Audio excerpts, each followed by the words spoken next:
Hello student, good evening to all. Now start your chemistry organic.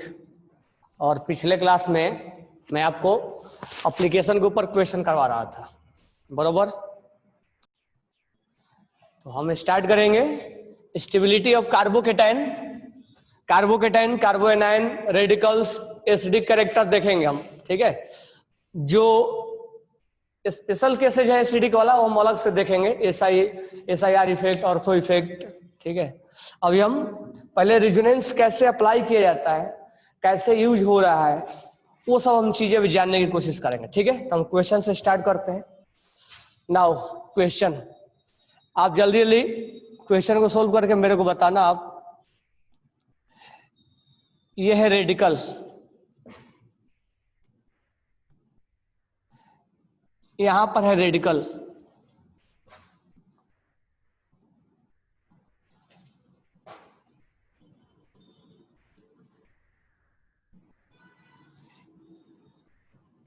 यहां है radical,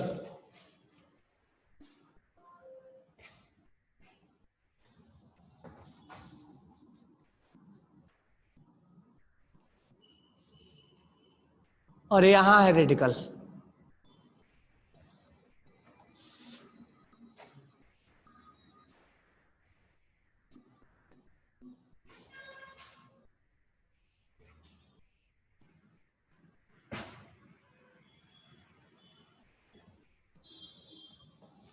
इसको हटा दो, इतना ही है। अब मुझे बताओ इसमें से A, B, C और D में से स्टेबिलिटी ऑर्डर बताना आपको,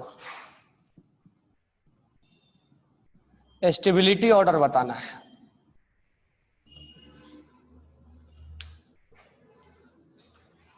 आपको A, B, C, D में से स्टेबिलिटी ऑर्डर आपको बताना है। क्या होगा आप बताओ।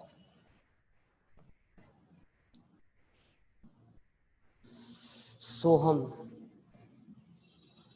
सिद्धार्थ,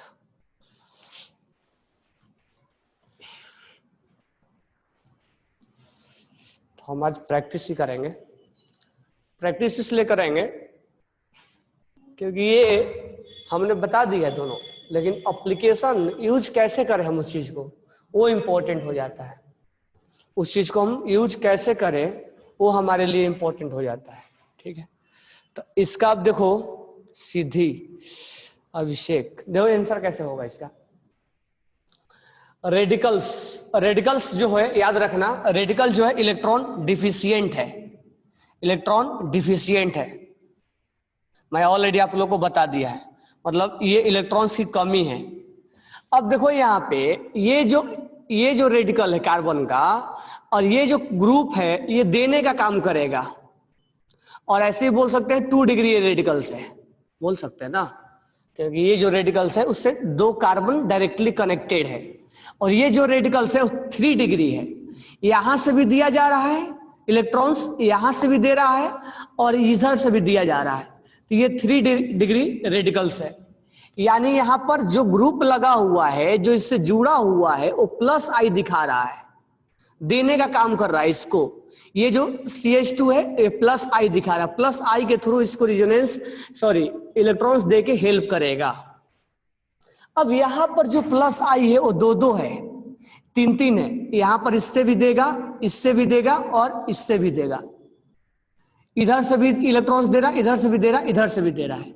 तो A और B में इस चीज से तो हमें समझ में आ गया कि B is more stable then A, इतना तो हमें क्लियर हो गया है। अब हम बात करते हैं C और D में। अब यहां पर देखो डबल, सिंगल और सिंगल के ऊपर रिजोनेंस, ये कंजुगेशन में है। और ये जब बॉन्ड टूटेगा तो एक इलेक्ट्रॉन बटेगा, और फिर इसमें डबल बॉन्ड बनेगा, और ये रेडिकल यहां चला जाएगा। ये इसका रिजोनेंस होने के बाद है। रिजोनेंस होने के बाद हमें नहीं सोचना है, हम ये बस जानना है कि इसमें रिजोनेंस हो रहा है, करवाना नहीं है। मैं तुम्हें करवा के बस बता दिया। तो इस क्वेश्चन में मैं ये नहीं है कि रिजोनेंस करवाना ही है, बस इतना समझ में आ जाएगा कि कंजुगेशन में है।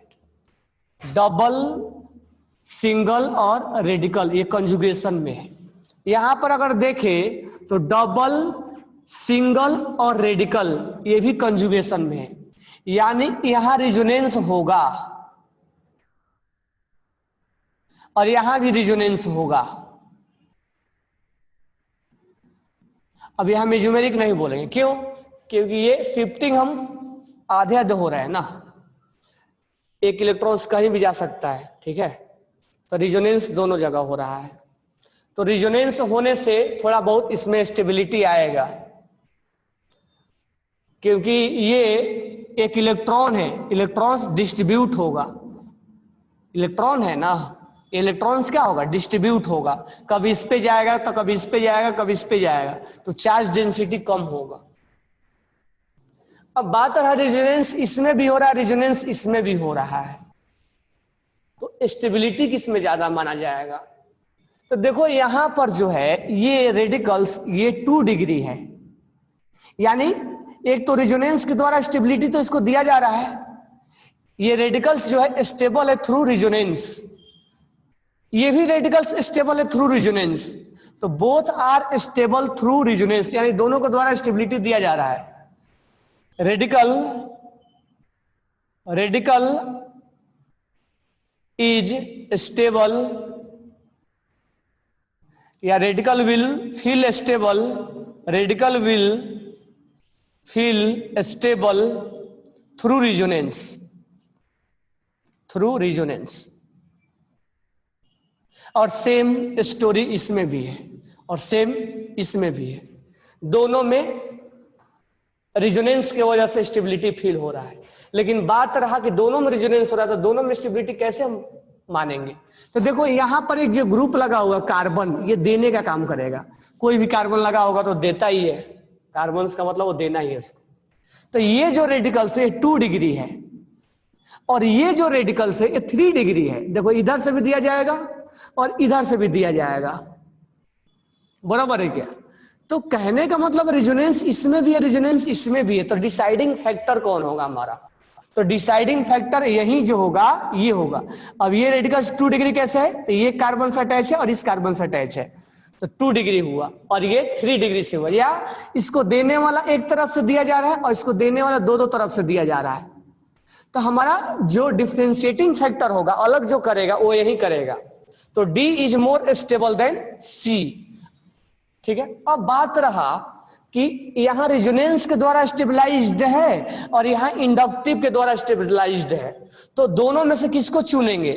हमें इसमें सोचना ही नहीं है, रेजोनेंस भारी पड़ जाता है, तो इसीलिए सबसे ज्यादा स्टेबल हो जाएगा C, देन सबसे ज्यादा हो जाएगा D, तो D सबसे ज्यादा स्टेबल होगा, D के बाद C और ये पीछे आएंगे, तो इनमें स्टेबल B होगा और फिर A होगा, तो DCBA हमारा आंसर होगा, ठीक है। बहुत जनों ने भेजे भी है,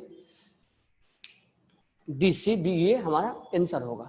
तो कहने का मतलब है नहीं कि आंसर से हमें जरूरी है, अप्लाई करना हम कैसे है इस कंडीशन में, वो कंडीशन तुम्हारे सामने, यही कंडीशन बहुत सारा आ जाता है, ऑर्गेनिक में ही प्रॉब्लम है कि किस समय किस कंडीशन को हम अप्लाई करें, यही एक्सपीरियंस तुम्हारे पास आना चाहिए। और एक्सपीरियंस तब आएगा जब तुम उसको प्रैक्टिस करोगे कि क्या हमें अप्लाई करना है, तो ये धीरे धीरे धीरे प्रैक्टिस पे डिपेंड करेगा कि आप अप्लाई कैसे कर रहे हो, ठीक है। तो ये हम चीजें हमने देखा, किसी को डाउट हो तो बोलो, अदरवाइज नेक्स्ट क्वेश्चन करते हैं, ठीक है। और ये क्वेश्चन करने से ही, क्योंकि ये चीजें सीखते हम थ्योरी से कभी नहीं सीख पाएंगे, यहां पर इस जोन में हमें बहुत ज्यादा प्रैक्टिस की जरूरत पड़ता है। नेक्स्ट क्वेश्चन लिखो, CH3 CH2 रेडिकल, ठीक है, और यहां मैं लिख दूं CH2 रेडिकल, ठीक है, और यहां मैं लिख दूं CH और यहां लिख दूं CH3 रेडिकल, ठीक है, और यहां लिख दूं CH3 radical. A, B, C और D में, इनमें स्टेबिलिटी ऑर्डर आपको बताना है, A, B, why D is more stable then C? D में डी में क्या था, ऐसे था,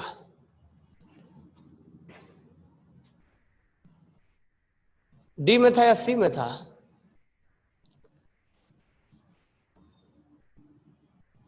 और एक में ऐसे था, ठीक है। तो यहाँ डिसाइडिंग फैक्टर कौन था, डी और सी दोनों में से कौन था, फोर्थ वाला यहाँ था ना। तो देखो रिजोनेंस यहाँ भी हो रहा है, रिजोनेंस यहाँ भी हो रहा है, तो यहाँ रिजोनेंस का डिसाइडिंग फैक्टर नहीं होगा। अच्छा, रिजोनेंस जितना यहाँ हो रहा है उतना ही यहाँ भी हो रहा है, तो यहाँ डिसाइडिंग फैक्टर रिजोनेंस नहीं है। यहाँ डिसाइडिंग फैक्टर अब हो जाएगा कि ये जो 3 डिग्री रेडिकल है और ये 2 डिग्री रेडिकल है, इससे एक कार्बन जुड़ा हुआ है और एक कार्बन जुड़ा हुआ है, तो इसको देने वाला दो दो साइड से है, ये भी देगा कार्बन, ये कार्बन इलेक्ट्रॉन देगा और ये कार्बन इलेक्ट्रॉन देगा, जबकि इसको केवल ये देगा, ये कार्बन देगा, ये वाला, इसको देने वाला एक ही कार्बन है, जबकि इसको देने वाला दो दो कार्बन है। कार्बन हमेशा देने का काम करता है इलेक्ट्रॉन्स, तो ये प्लस आई से देगा, ये प्लस आई से देगा, और यहां प्लस आई से केवल देने वाला एक ही है, तो यहां दोनों साइड से दिया जा रहा है, तो ये इसके पास इलेक्ट्रॉन्स की कमी हो रहता है, तो जितना दोगे उतना ही उसमें स्टेबिलिटी क्या आएगा, ज्यादा आएगा, क्योंकि ये इलेक्ट्रॉन डिफिशियंट होता है, तो जितना इसको देने वाला लगा रहेगा उतना ही स्टेबिलिटी क्या होगा, ज्यादा होगा, ठीक है। तो आगे हम देखते हैं इसमें आंसर क्या होगा। तो इसका जो आंसर हो जाएगा,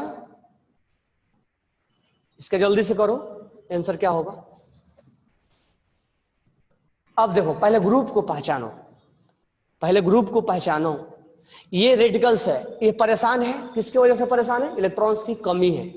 ये जो ग्रुप लगा हुआ है ये देने का काम करेगा। अच्छा मेरे को बताओ, जब देगा तो किसके थ्रू देगा, ये तो रिजोनेंस के थ्रू, यहाँ पर प्लस आई के थ्रू देगा, बाद में हाइपर के थ्रू भी बोल देंगे, लेकिन अभी हम हाइपर पढ़े नहीं है, ठीक है, हाइपर के थ्रू भी बोल सकते हैं।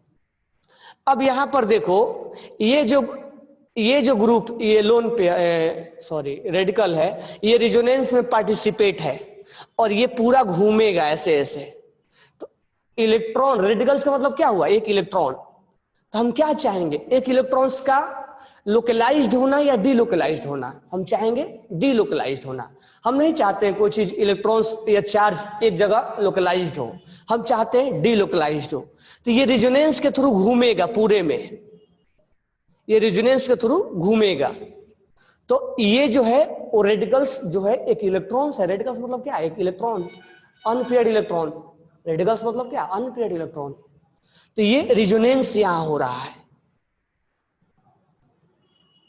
पहले पहचानना है। यहां भी देखो ये रेडिकल्स रेजोनेंस हो रहा है। अच्छा एक चीज क्या डिफरेंस दोनों में मिला, रेजोनेंस इसमें भी, रेजोनेंस इसमें भी, एक इसमें एक एडिशनल ग्रुप लगा हुआ है, तो ये ग्रुप क्या करेगा, देने का काम करेगा, तो इसमें रेजोनेंस के साथ साथ इसको एक हेल्प और करने वाला है ग्रुप, वो है प्लस आई, तो प्लस आई इसको हेल्प करता है इलेक्ट्रॉन्स देकर, इलेक्ट्रॉन्स इसको देके हेल्प करेगा, ठीक है। तो इसमें रेजोनेंस होगा, इसमें रेजोनेंस होगा, और ये प्लस आई इसको देने का काम करेगा। अब यहां पर ध्यान देना,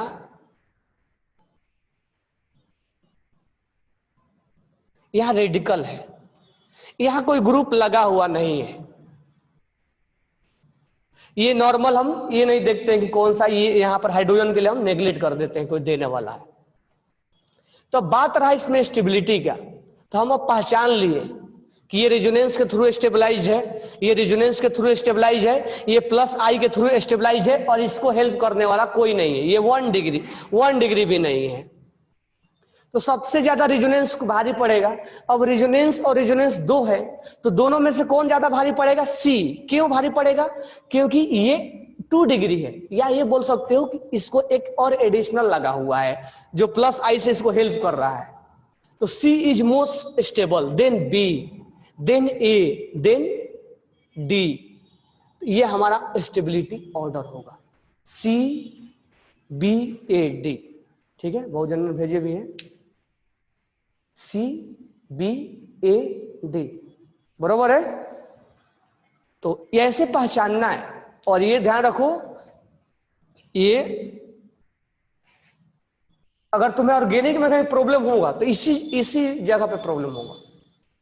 एक चीज ध्यान देना इस चीज को, अगर इससे निकल गए तुम प्रैक्टिस करके तो पूरे ऑर्गेनिक में आसानी से निकल जाएगा कि कहां पर हम कैसे स्टेबिलिटी चेक करें। टोटोमरिज्म भी बताया था एक चीज है तुम्हें रेजोनेंस के हेल्प से, तो बहुत सारी चीजें यहां से सोल्व हो जाता है। ठीक है, नेक्स्ट क्वेश्चन करते हैं।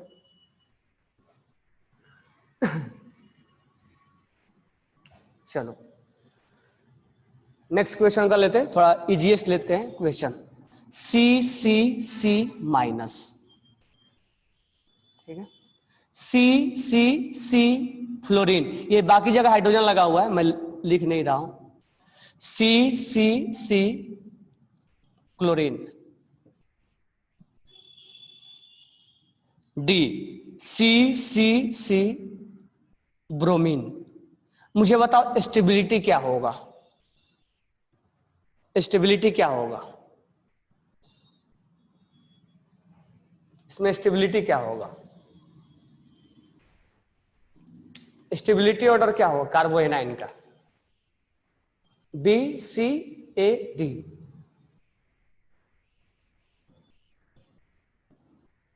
डी क्यों? अब देखो ध्यान से, अब ये रेजोनेंस का क्वेश्चन नहीं है, अब ये माइनस है, परेशान है, और ये जो ग्रुप है वो देने का काम करता है,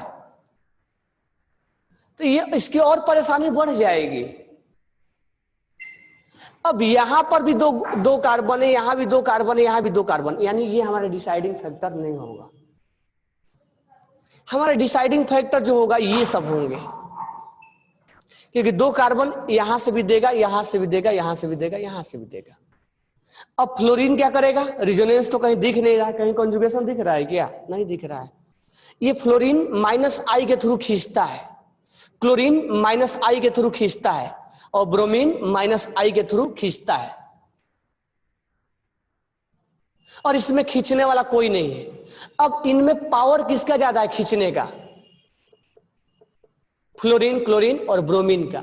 यानी कि ये जो परेशानी था इसको ज्यादा इलेक्ट्रॉन्स कौन खींच के हेल्प कर रहा है, फ्लोरीन वाला, यानी B, फिर कौन कर रहा है C, फिर कौन कर रहा है D, फिर क्या होगा A। तो यहां पर हमने क्या लगाया, -I, हमने रेजोनेंस नहीं लगाया, इसका आंसर हो जाएगा BCDA। ठीक है, तो ये अप्लाई करने आना चाहिए, ये अप्लाई करने आना चाहिए।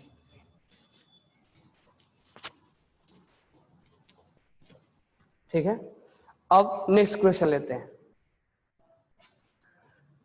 नेक्स्ट क्वेश्चन में ध्यान देना, C plus A B C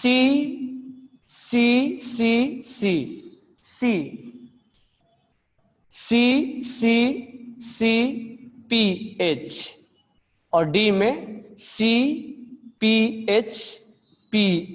C और प्लस। मुझे बताओ ABCD में स्टेबिलिटी ऑर्डर क्या है, what will be stability order of carbocation.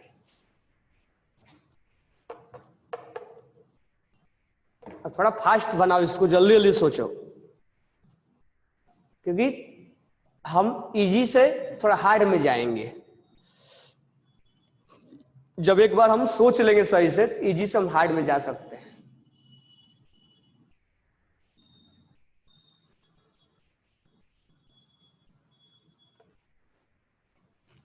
क्या होगा, अब देखो ये परेशान है क्योंकि इस पे इलेक्ट्रॉन्स नहीं है, तो ये इसको दे के हेल्प करेगा। याद रखना CH3 देने का काम करता है, तो ये +I के थ्रू हेल्प करेगा। बाद में हम इसको हाइपर भी बोल सकते हैं।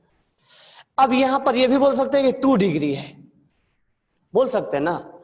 अब यहां पर इसको ये देने वाला 3 है, तो ये +I और ये +I। पहले ग्रुप को तो पहचानना जरूरी है कि ग्रुप कैसा है, तो ग्रुप से हमें फेमिलियर होना है कि ग्रुप क्या काम करता है। +I है, और ये कार्बोकेटाइन 3 डिग्री है, मतलब 3 कार्बन से डायरेक्टली अटैच है C+। अब यहां पर ध्यान देना, एक कार्बन यहां एक्स्ट्रा लिखा गया, यहां पर ध्यान देना, ये जो है इसको देने का काम करेगा, और ये पीएच है, तो ये कुछ ऐसा है। ये पीएच मतलब ये फिनाइल ग्रुप लगा हुआ है। अब मुझे ये बताओ, ये तो प्लस आई देने का काम करता ही करता है, साथ में ये जो कार्बोकेटायन है ये इस कंजुगेशन में आ जाएगा, रिजोनेंस में होगा, और रिजोनेंस होगा तो यहां इसकी स्टेबलाइजेशन मिलेगी थ्रू रिजोनेंस, रिजोनेंस के थ्रू इसको स्टेबलाइजेशन मिलेगा। यानी यहां पर जो ये है वो इसको स्टेबलाइज करेगा थ्रू रिजोनेंस, बोलेगा आओ हम तुम्हें घुमाते हैं अपने रिंग में, ये रिंग में घुमाएगा तो उसको घुमाएगा तो इस पे डिलोकलाइज्ड होगा, और डिलोकलाइज होगा तो इसको स्टेबिलिटी मिलेगी। अब यहां पर ये देने वाला एक है और रिजोनेंस करवाने वाला दो दो है, रिजोनेंस करवाने वाला दो दो है,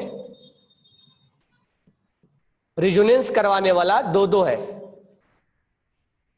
बरोबर है क्या? और एक यहां CH3 है, तो ये रिजोनेंस इसमें भी होगा, रिजोनेंस इसमें भी होगा। अब ध्यान रखना, जितना ज्यादा रिजोनेंस होगा उतना ही स्टेबिलिटी उसमें बढ़ेगी। अब कहां इसमें रिजोनेंस हो रहा है, कहां इसमें इंडक्टिव है, तो रिजोनेंस के आगे इंडक्टिव टिक भी नहीं पाता है, मतलब ये भारी बहुत ज्यादा भारी पड़ता है। अब ये भी रिजोनेंस और ये भी रिजोनेंस, तो इसमें ज्यादा रिजोनेंस है, ये रिजोनेंस और ये इंडक्टिव, तो रिजोनेंस भारी गिरता है। ये इंडक्टिव और ये इंडक्टिव, तो 3 डिग्री कार्बोकेटाइन, देने वाला 3, देने वाला केवल 2, तो इंडक्टिव और इंडक्टिव में 3 डिग्री भारी पड़ जाएगा। रिजोनेंस और रिजोनेंस में ज्यादा से ज्यादा रिजोनेंस भारी पड़ जाएगा, और रिजोनेंस में और इंडक्टिव में रिजोनेंस भारी पड़ जाएगा।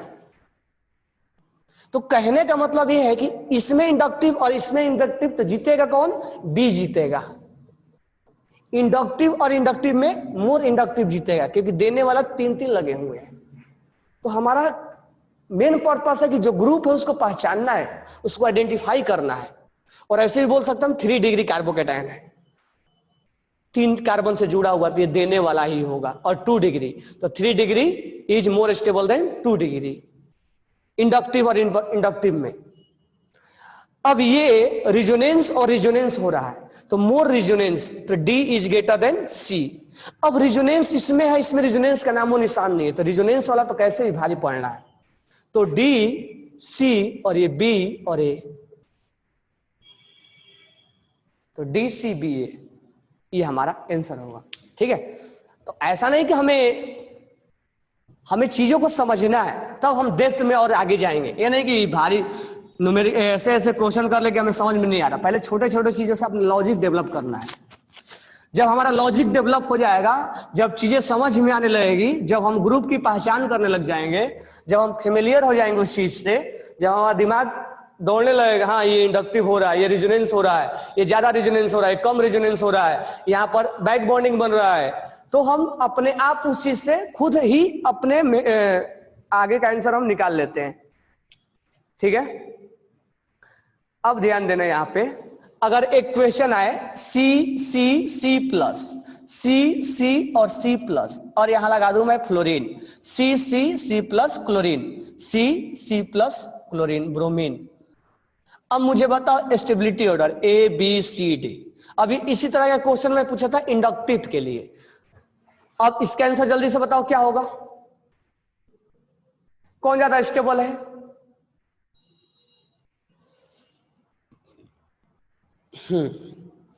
अब इसमें सोचना दो कैसे। ये परेशान है क्योंकि इसके पास इलेक्ट्रॉन्स नहीं है, ये परेशान है, लेकिन ये क्या कर दिया, ये तो खींच लिया इसके इलेक्ट्रॉन्स को, परेशानी और बढ़ा दिया। ये भी खींच रहा है -I के थ्रू, ये भी खींच रहा है -I के थ्रू, तो ये तो परेशानी ग्रुप जो लगे हैं उसको हेल्प नहीं कर रहे हैं और परेशान कर रहे हैं। तो इसका मतलब सबसे अच्छा कौन है इसमें, ये वाला। अब सबसे ज्यादा कौन खींच रहा है, ये वाला, तो ये सबसे बैक साइड भागेगा, बी। समझ में आया क्या? ये ज्यादा खींचेगा ना, तो ज्यादा खींचेगा तो ज्यादा परेशान होगा, ज्यादा परेशान होगा तो ज्यादा अनस्टेबल होगा। इसका आंसर हो जाएगा ए डी सी बी। बरोबर है क्या? तो चीजें को समझना है, उसकी परेशानी बढ़ा, पहले ग्रुप के बारे में आइडेंटिफाई करो, सबसे बेटर ये ग्रुप के बारे में आइडेंटिफाई करो, उसमें पकड़ो कि रिजोनेंस हो रहा है कि इंडक्टिव हो रहा है, उसके बाद ज्यादा से ज्यादा रिजोनेंस हो रहा है कि ज्यादा से ज्यादा इंडक्टिव हो रहा है, इस चीज को पकड़ो। वो ग्रुप पहले पता लगाओ कि हेल्प कर रहा है या उसको परेशान कर रहा है। तो देखो ये परेशान कर रहा था, वही निगेटिव लगा रहता तो हेल्प कर रहा होता है, क्योंकि निगेटिव परेशान था इलेक्ट्रॉन्स की वजह से, इसके पास नहीं है इसके वजह से वो परेशान है, और ये खींच के और परेशानी को बढ़ा दिया। तो कार्बो के टाइम परेशान इसलिए होता है क्योंकि उसके पास इलेक्ट्रॉन्स नहीं होते हैं, और कार्बो एनायन इसलिए परेशान होता है क्योंकि उसके पास इलेक्ट्रॉन्स बहुत ज्यादा होते हैं। बरोबर है? तो इस तरह से हमें क्वेश्चन को करना होगा। समझ में आ गया? चलो आगे का आंसर करते हैं, आगे कुछ कुछ क्वेश्चन ले रहे हैं हम।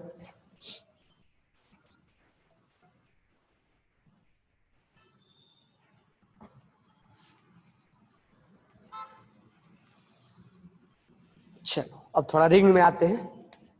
क्वेश्चन,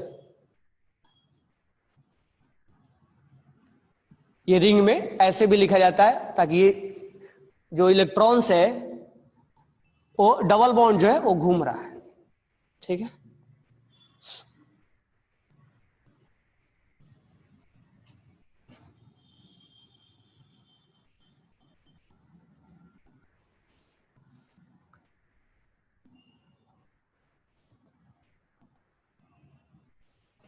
तो रिंग वाला आप देखते हैं।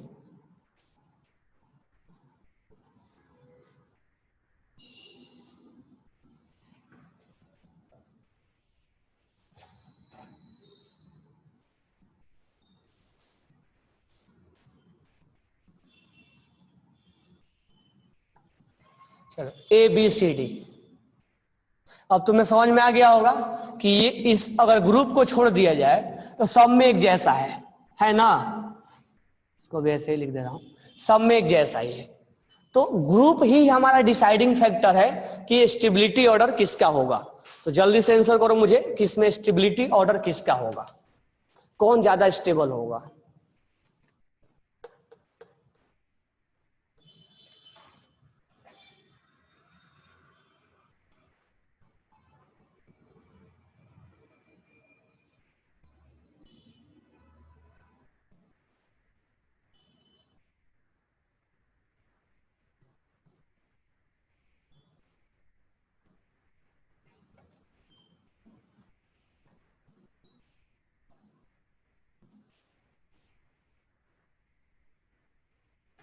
अब ध्यान दो इधर, अब जब ऐसे क्वेश्चन आए, ध्यान दो, मैं हर बार मैं बता रहा हूं, थोड़ा आगे चल के फास्ट करूंगा, इसलिए बी केयरफुल। अब ऐसे क्वेश्चन में पहले पता लगाओ कि ये ग्रुप जो हो क्या करता है। तो इसके पास लोन पेयर है, इसके पास डबल बॉन्ड है, सिखाया था मैंने, NO2 के पास डबल बॉन्ड है, मल्टीपल बॉन्ड है, इसके पास लोन पेयर है। Cyanide C=N double multiple bond है। तो मैं क्या बताया था कि मल्टीपल बॉन्ड वाले इलेक्ट्रॉन्स रिंग पे से क्या करके लाते हैं, खींचते हैं थ्रू मेसोमेरिक या रिजोनेंस। तो ये जो NO2 ग्रुप है वो -M ग्रुप है, यानी रिजोनेंस के थ्रू खींचता है। और ये जो CN है वो ट्रिपल बॉन्ड है, मल्टीपल बॉन्ड है, ट्रिक ये रिजोनेंस के थ्रू खींचता है, यानी मेसोमेरिक के थ्रू खींचते हैं, -M है। और जिस पे लोन पेयर होता है ये रिजोनेंस के थ्रू इलेक्ट्रॉन्स देने का काम करता है। ये जो OCH3 है ये देने का काम करेगा। तो पहले हमने ये डिसाइड कर लिया कि ये जो ग्रुप है वो कैसा है, -M है कि +M है। अच्छा, इससे क्या फायदे हैं? +M वाले रिंग में इलेक्ट्रॉन्स देते हैं, और कहां देते हैं, ऑर्थो पे देते हैं, इस चीज को हम पढ़ते आ रहे हैं, और पैरा पे देते हैं। जब इलेक्ट्रॉन्स देंगे तो इसको परेशानी ये दूर करेगा। अब यहां डिसाइडिंग फैक्टर इस ग्रुप से होगा, हम इसको नहीं अभी चेक करेंगे, इसको देखेंगे ये क्या कर रहा है। तो यहां इलेक्ट्रॉन्स देगा तो यहां इलेक्ट्रॉन्स बढ़ेगा, बढ़ेगा तो इसको थोड़ा सा राहत फील होगा। यहां इलेक्ट्रॉन्स क्लाउडिंग बढ़ेगा तो इसको थोड़ा सा राहत फील होगा। क्योंकि ये परेशान था। अब ये जो है ये इलेक्ट्रॉन्स खींचेगा, कहां से खींचेगा? ऑर्थो से और पैरा से। अब ये जब खींचेगा यहां से तो इसका इफेक्ट इस पे भी जाएगा, यानी कि ये उल्टा इसको और अनस्टेबल कर रहा है। यानी कार्बोकेटाइन को -m वाले और अनस्टेबल करते हैं और +m वाले स्टेबल करते हैं। देने का काम करेंगे ना। ये +m है तो यहां पर ये देने का काम करेगा ऑर्थो और पैरा पे, तो ये स्टेबल करने का काम करेगा। ये ट्रिपल वाला है, ये रिजोनेंस करवा के ये खींचने का काम करेगा, -m वाला खींचने का काम करता है। अब तुम सोचो कैसे, तो मैं रिजोनेंस करवा के बता दिया हूं।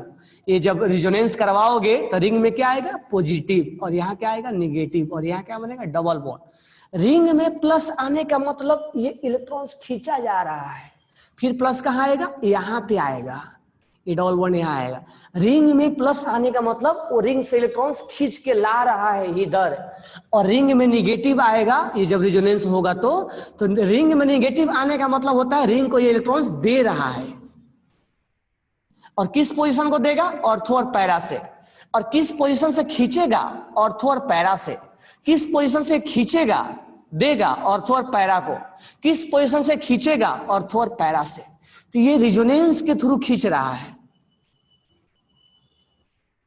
तो ये खींच के ला रहा है, तो इसलिए माइनस यहां पर अब मतलब रिंग में प्लस आने का मतलब ये हुआ कि ये इलेक्ट्रॉन्स खींच रहा है, रिंग में माइनस आने का मतलब इलेक्ट्रॉन्स दिया जा रहा है और पोजीशन इस पोजीशन पे दिया जा रहा है। तो -m जो है अनस्टेबल को लेके जाता है क्योंकि ये खींच रहा है ना इलेक्ट्रॉन्स को। ठीक है, तो अब तुम बोलो सर ये तो यहां पर है, ऐसे क्यों चेक करेंगे आप? जब यहां पर प्लस आएगा तो ये प्लस और प्लस क्या हो जाएगा? रिपल्सन हो जाएगा, या जिस चीज की कमी होगी वो यहां पर रेजोनेंस करवाते कराते यहां पर प्लस आ जाएगा। तो ये प्लस और प्लस और स्टेबल कैसे माना जाएगा? जबकि ये रेजोनेंस होगा तो प्लस और माइनस क्या माना जाएगा? स्टेबल माना जाएगा। तुरंत रेजोनेंस ये डबल बॉन्ड बना सकता है, यहाँ पे ऑक्टेट कंप्लीट हो जाएगा इसका। प्लस और माइनस ये जब देगा तो यहाँ माइनस आएगा, और माइनस और प्लस क्या हो जाएगा? रेजोनेंस जब हम करवा रहे थे तो यहाँ माइनस आ रहा था, यहाँ रेजोनेंस करवा रहे थे तो ऑर्थो और पैरा पे क्या आएगा? माइनस। ऑर्थो और पैरा पे क्या आएगा? प्लस। ऑर्थो और पैरा पे क्या आएगा? माइनस। ऑर्थो और पैरा पे क्या आएगा? प्लस। तो जब यहाँ माइनस आएगा तो ये माइनस और ये प्लस क्या हो जाएंगे? बॉन्ड बना लेंगे। और जब प्लस आएगा तो प्लस प्लस तो रिपल्सन हो जाएगा, इसलिए अनस्टेबल माना जाता है। अनस्टेबल, स्टेबल, स्टेबल, अनस्टेबल, यानी -m वाला अनस्टेबल को लेके जाएगा और +m वाला स्टेबल को लेके जाएगा। ठीक है, तो कहने का मतलब ये हुआ कि A और C स्टेबल ज्यादा है B और D से, ये हमारा कंक्लूजन हुआ। अब बात रहा A और C में, तो ये भी इलेक्ट्रॉन्स देने का काम कर रहा है और ये भी, तो इन दोनों में पावर चेक करना है कि OH का पावर ज्यादा है देने का कि OR का पावर ज्यादा है। तो मैं तुम्हें सीक्वेंस लिखवाया हूं +m का, OH भारी पड़ता है OR से, यानी ये इलेक्ट्रॉन्स देने में इससे ज्यादा एक्सपर्ट है। तो यहां इलेक्ट्रॉन्स क्लाउडिंग ज्यादा होगा, तो ज्यादा हो तो ज्यादा बॉन्ड बनेगा, जल्दी बॉन्ड बनेगा, ज्यादा उसको इलेक्ट्रॉन प्रोवाइड करेगा। यानी A और C में C जीत जाएगा और A उससे पीछे जाएगा। अब खींचने में, अब ये तो हेल्प कर नहीं रहा था, तो दोनों में पावर किसका है ज्यादा खींचने का? इसका। तो खींचेगा तो इसके और परेशानी को क्या करेगा? बढ़ाएगा, यानी कि थोड़ा कम परेशानी को बढ़ाएगा। बरोबर क्या? इसका आंसर हो जाएगा CADB। बिल्कुल, भेजे भी हो तुम लोग CADB। ठीक है, तो इस क्वेश्चन में हमें कार्बन आयन है यहाँ, अब इसमें हमें स्टेबिलिटी ऑर्डर बताना है कि स्टेबिलिटी ऑर्डर किसका होगा। तो पहले डिसाइडिंग फैक्टर, ये परेशान है। क्यों परेशान है? क्योंकि इसके पास इलेक्ट्रॉन्स ज्यादा है। अब ज्यादा है तो ये जो ग्रुप है यही हमारा डिसाइडिंग फैक्टर होंगे, क्योंकि बाकी चीज तो कॉमन है ना, ये सब सारी चीजें। अब मुझे ये बताओ ये क्या करता है? तो ये रिजोनेंस के थ्रू इसको इलेक्ट्रॉन्स देता है। कहां कहां देगा? ऑर्थो पे देगा निगेटिव, निगेटिव भी देता है तो पोजीशन के अकॉर्डिंग देता है, ये नहीं कि ये डिस्टेंस के अकॉर्डिंग नहीं देगा। जब ये रिजोनेंस करवा रहे थे हम, तो ये रिजोनेंस के थ्रू यानी ये इलेक्ट्रॉन्स देने का काम करता है, यानी प्लस एम है, और ये किस पोजीशन पे निगेटिव देता है। अब निगेटिव देता है तो फायदा होगा घाटा होगा हम आगे देखेंगे, लेकिन ये प्लस एम ऑर्थो और पैरा पे निगेटिव देता है। ये इतना चीजें ध्यान रखना है, यानी ये जो है, इसीलिए मैं बताया था कि जहां लोन पेयर होगा वो इलेक्ट्रॉन्स को देने का काम करेगा। तो ये लोन पेयर है तो ये रिंग को इलेक्ट्रॉन्स देने का काम करेगा, यानी प्लस एम होगा और ऑर्थो और पैरा पे निगेटिव होगा। बाद में देखेंगे परेशान क्या हो रहा है इसका। अब ये NO2 जो है वो रिजोनेंस के थ्रू खींचने का काम करता है, यानी ऑर्थो और पैरा से क्या लगा देगा, पॉजिटिव लगा देगा। यहाँ पॉजिटिव, यहाँ पॉजिटिव, यहाँ पॉजिटिव। जब रेजोनेंस होता था तो वहां पॉजिटिव क्रिएट होता था, हम एक ही बार सब क्रिएट कर दिए। ये जो है लोन पेयर है, ये हमेशा देने का काम करेगा, और किस पोजीशन पे निगेटिव देगा, तो ऑर्थो और पैरा पोजीशन पे निगेटिव देगा। ये CN मल्टीपल बॉन्ड है, तो ये खींचने का काम करता है, और ये ऑर्थो और पैरा पे पॉजिटिव क्रिएट करने का काम करता है। तो यहाँ पॉजिटिव क्रिएट करने का काम करेगा ये। अब बाद में हम डिसाइड करेंगे कि ये हेल्प कर रहा है कि उसको परेशान कर रहा है। तो यहां से ये इलेक्ट्रॉन्स देने का काम कर रहा है। एक तो ऐसे ही परेशान था इलेक्ट्रॉन्स देने के, और ये और दे रहा है, तो यहाँ निगेटिव निगेटिव क्या हो जाएगा, परेशान। यहाँ निगेटिव निगेटिव क्या हो जाएगा, परेशान। यहाँ निगेटिव और पॉजिटिव थोड़ा सा स्टेबल होगा, यहाँ पॉजिटिव और यहाँ निगेटिव थोड़ा सा स्टेबल होगा, यानी कि बी और डी ज्यादा स्टेबल होंगे एज कंपेयर टू ए और सी। अब बात रहा बी और डी में किसका पावर ज्यादा है खींचने का, तो बी का पावर NO2 का पावर ज्यादा है, NO2 का -m इफेक्ट ज्यादा है CN से, ये हमने लिखवाया है। तो B यहां ज्यादा स्टेबल हो जाएगा एज कंपेयर टू D। अब देने में कौन ज्यादा एक्सपर्ट है, A और C में ये ज्यादा देता है, तो ये ज्यादा परेशान हो जाएगा। स्टेबिलिटी ये थोड़ा कम परेशान होगा, तो A होगा और फिर C होगा, यानी BDAC हमारा आंसर होगा।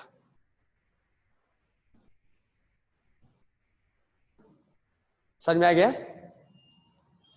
तो ऐसे सोचना है आपको, रेजोनेंस नहीं, मैं बोल रहा था कि रेजोनेंस नहीं करवाना है, ऑब्जर्वेशन करना है कि ये रेजोनेंस हो रहा है। आपको ग्रुप को पहचान करना, आइडेंटिफाई करना, उससे फेमिलियर होना है।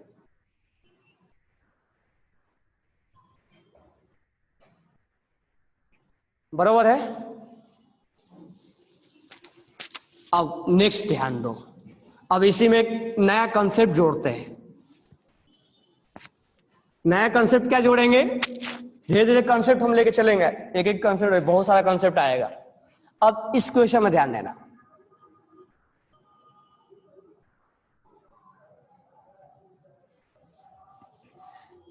यहां पर CH2 प्लस है और यहां NO2 है।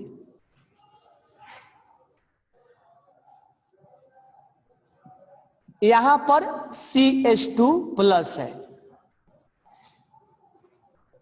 अब ये थोड़ा सा कंसेप्ट चेंज हो जाएगा, मतलब कंसेप्ट वही रहेगा, बट थोड़ा सा इसमें एक नया चीज जो हम बार बार ऑर्थो पैरा लिख रहे थे उसका यूज समझेंगे हम।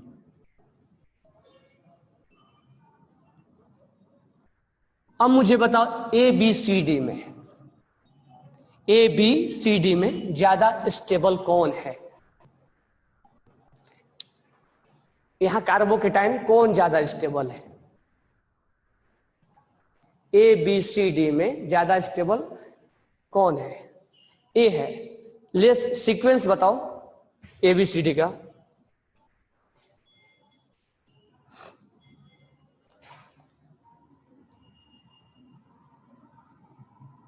ए सही है, ए से ज्यादा स्टेबल है, नो डाउट, ये ज्यादा स्टेबल है, बट सीक्वेंस बताओ। तो देखो यहां पे ये जो है ग्रुप, ये क्या काम करता है पहले हम डिसाइड करेंगे। A-M का काम करता है, यानी इलेक्ट्रॉन्स खींचने का काम करता है रेजोनेंस के थ्रू। अच्छा, एक रेजोनेंस के थ्रू खींचेगा और एक माइनस आई के थ्रू खींचेगा, तो किसका पावर ज्यादा होगा खींचने वाला? रेजोनेंस के थ्रू वाला। रेजोनेंस भारी पड़ जाता है। अच्छा, ये किस पोजीशन से खींचने का काम करेगा ये? तो ऑर्थो से। तो ये इसका ऑर्थो हुआ, ध्यान देना, इस ग्रुप का ये ऑर्थो हुआ, इस ग्रुप का नहीं बोल रहा हूं मैं, इस ग्रुप का ये दोनों कार्बन ऑर्थो हुआ, ये दोनों मेटा हुआ और ये पैरा हुआ, यानी यहां से ये इलेक्ट्रॉन्स खींचने का काम करेगा। ध्यान देना, इस ग्रुप का NO2 का ये जो दो कार्बन दिख रहा है ये ऑर्थो है। इसके लिए नहीं बोला हूं, इसके लिए नहीं बोला हूं, इसके लिए बोल रहा हूं। और ये मेटा है और ये पैरा है, तो ये ऑर्थो और पैरा से खींचता है।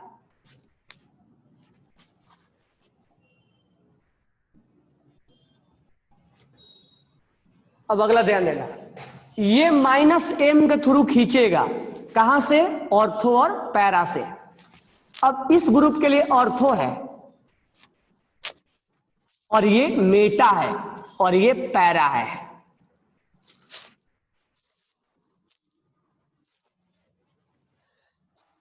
अब ये खींचेगा, अब इस ग्रुप के लिए ये ऑर्थो है, ये मेटा है और ये पैरा है। ये खींच के इनको परेशान कर रहे हैं।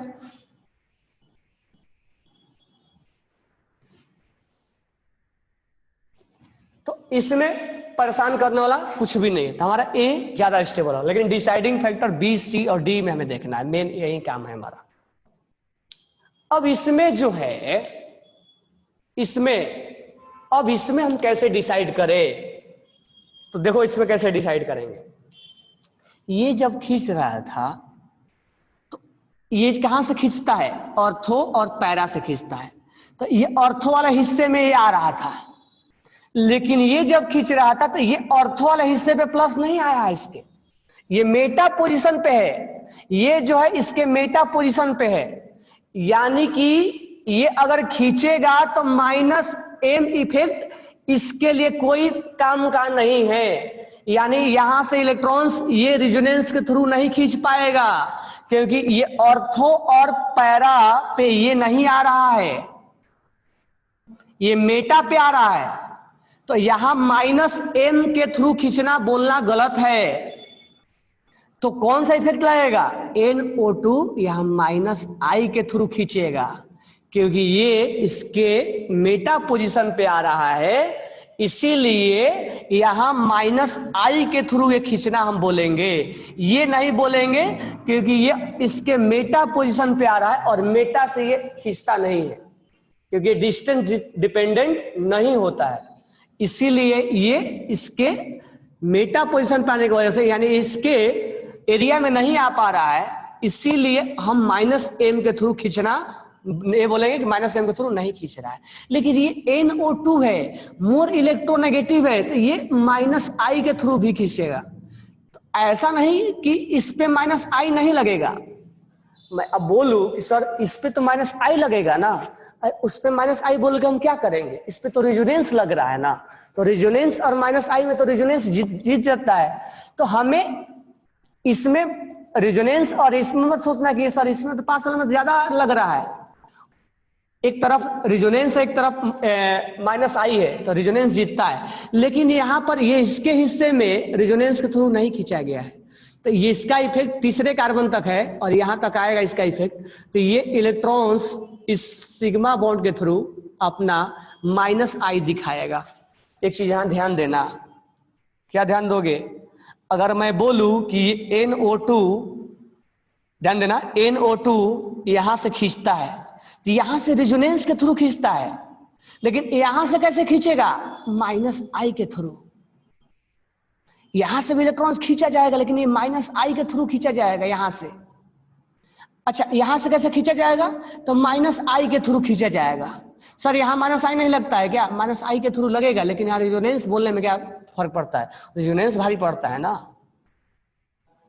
बरोबर है क्या? तो इस पोजीशन से और इस पोजीशन से -I के थ्रू खींचना बोलेंगे।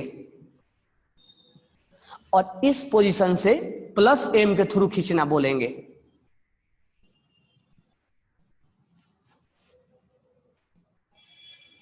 ये चीज बिल्कुल ध्यान में देना, बहुत ज्यादा इंपॉर्टेंट है ये। तो यहां पर जो है वो इसके एरिया में नहीं आ पा रहा है, इसीलिए माइनस आई के थ्रू हम बोलेंगे। अब ये देखो, ये इसके एरिया में आ रहा है ना, तो ये बोल देंगे हम। तो मुझे बताओ रिजोनेंस भारी पड़ेगा कि इंडक्टिव भारी पड़ेगा? तो रिजोनेंस खींचता ज्यादा है, इंडक्टिव से भारी पड़ता है। तो ये कम परेशान करेगा क्योंकि ये डिस्टेंस डिपेंडेंट होता है और डिस्टेंस यहां पर है। तो ये इससे इलेक्ट्रॉन्स कम खींचेगा, कम खींचेगा तो स्टेबिलिटी ज्यादा आएगा इसके अंदर। और ये जो दोनों है वो ज्यादा खींचेंगे। अब देखो यहां पे बी और डी में फिर से प्रॉब्लम क्रिएट होगा। अब बी और डी दोनों ऑर्थो से दोनों रिजोनेंस के थ्रू खींचते हैं। अब कौन जीतेगा? तो देखो यहां पे अभी अभी हमने बोला ये माइनस एम है, ये भी माइनस एम है, लेकिन हमने ये बोला कि हम यहां पर माइनस आई भी बोल सकते हैं ना, कि माइनस आई से खींच रहा है ये। ऐसे थोड़े कि माइनस आई से नहीं खींचेगा, माइनस आई तो लगना ही लगना है, और ये भी माइनस आई लगना है। अब बताओ जब यहां पर और माइनस एम डिसाइडिंग फैक्टर नहीं था, तो अब यहां पर डिसाइडिंग फैक्टर माइनस आई होगा। माइनस आई डिस्टेंस डिपेंडेंट होता है, ये पास से ज्यादा खींचेगा कि दूर से ज्यादा खींचेगा? तो हम बोलेंगे पास से ज्यादा खींचेगा, तो पास वाला ज्यादा परेशान हो जाएगा और दूर वाला कम परेशान होगा, इसीलिए डी, इसीलिए बी। इसका आंसर हो जाएगा ए सी बी डी। बहुत ही अच्छा कंसेप्ट है।